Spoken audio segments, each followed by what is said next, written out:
भाजपा की विजय संकल्प यात्रा हरिद्वार से शुरू होकर झबरेड़ा पहुंची, जहां झबरेड़ा के लखनौता चौराहे से यात्रा चलते हुए झबरेड़ा को होते हुए सीधी भगवानपुर पहुंची।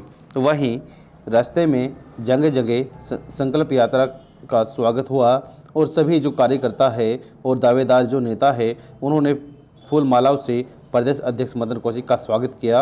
वहीं सभी अपनी किस्मत आजमाने में लगे हैं और पार्टी आलाकमान से अपने टिकट की दावेदारी को लेकर लगातार अपने क्यास लगा रहे हैं। देखिए, विधानसभा भगवानपुर के लिए मेरा नाम कोई ऐसा नहीं है जो नहीं जानता है, क्योंकि 2012 मैंने यहाँ से कांग्रेस के चुनाव चिन्ह पर चुनाव लड़ा था। कांग्रेस का जिलाध्यक्ष भी रहा हूँ मैं। लेकिन 2019 में लोकसभा के चुनाव में आदरणीय नरेंद्र मोदी जी की विचारधारा से प्रेरित होकर, उनकी रीति नीति से प्रेरित होकर भारतीय जनता पार्टी की जो नीतियाँ थी उनसे बड़ा मेरा मन प्रफुल्लित था और आदरणीय निशंक जी से प्रभावित होकर मैं 2019 में भारतीय जनता पार्टी की सदस्यता ली और जिलाध्यक्ष का पद छोड़ गया हूँ। और आज 2019 से लेकर अब तक विधानसभा भगवानपुर में भारतीय जनता पार्टी को मजबूत करने का काम कर रहा हूँ।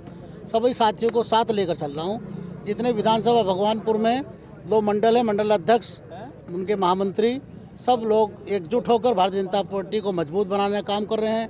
और हमारे जो श्रेष्ठ और ज्येष्ठ हमारे कार्यकर्ता हैं, सभी लोग आज यहाँ आए हैं विजय संकल्प यात्रा का स्वागत करने के लिए। यहाँ जो लोग क्षेत्र से आए हैं, हमारी महिला मोर्चे की बहनें भी आई हैं और सभी लोग यहाँ स्वागत करने के लिए एकत्रित हुए हैं। अच्छा, एक मेरा आपसे सवाल ये है, देखिए, अभी जो भारतीय जनता पार्टी को छोड़कर गए हैं, 2017 में चुनाव लड़े थे सुबोध राकेश जी, इनके परिवार का एक पुराना इतिहास रहा है। ये कभी किसी एक पार्टी में रहते नहीं है और जब भी इनका समय आता है पाला बदल कर दूसरी पार्टी में चले जाते हैं और वो अपने स्वार्थ में गए हैं।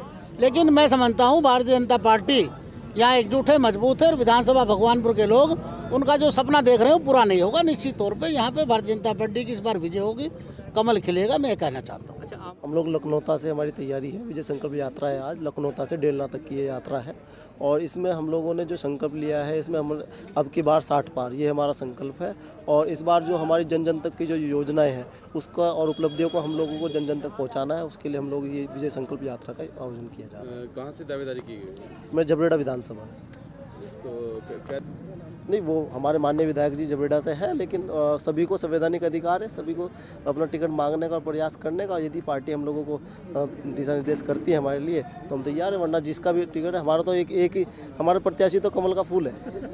यात्रा विजय का शंखनाद है और ये संकल्प यात्रा कह रही है चीख चीख कर अपने राष्ट्रीय नेतृत्व का, प्रदेश नेतृत्व का स्वागत करके। ये हजारों का हजूम, ये हजारों मोटरसाइकिल, सैकड़ों कारें, ये पूरा हजूम ये चीख चीख कर कह रहा है कि इस बार फिर झबरेड़ा में कमल खिलेगा। क्या हो सकती है? झबरेड़ा में 4 गुना ज्यादा वोटों से जीतेंगे, 4 गुना ज्यादा वोटों से जीत। कानपुर से पिछली बार भी जब सुबोध राकेश जी हमारी पार्टी में ज्वाइन किया था 17 के विधानसभा चुनाव में, उस समय भी मेरी 5 साल से लगातार तैयारी चल रही थी और लगभग 14 वर्ष मेरी संग आयु है। उसके बाद 17 साल से मैं लगातार, कितने वर्षों से आप बीजेपी? मैं 31 साल से बीजेपी में हूँ लगातार।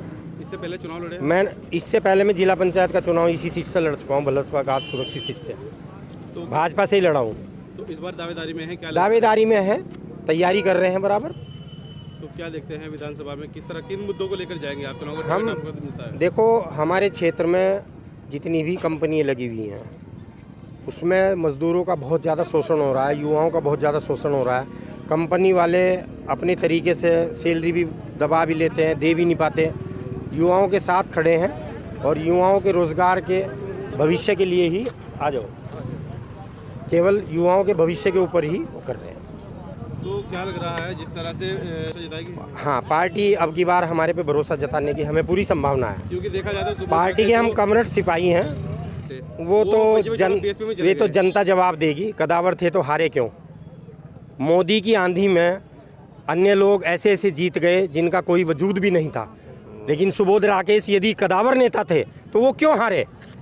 तो उनमें से किसी का नाम पीछे कर ले यार। देशराज करणवाल जी देवबंद से आके विधानसभा लड़े और झबरेड़ा में जीत गए। इसका जीता जागता उड़ना हरिद्वार जिले में ही है। यानी कि लहर में जीत लहर में जीत गए। मोदी जी की आंधी थी, लहर नहीं थी, आंधी थी। तो इस बार भगवानपुर कैसे देख रहे हैं आप? बिल्कुल भगवानपुर जीतेंगे, 100% जीतेंगे। पार्टी का आदेश होगा चुनाव लड़ेंगे, नहीं तो पार्टी के साथ खड़े हैं।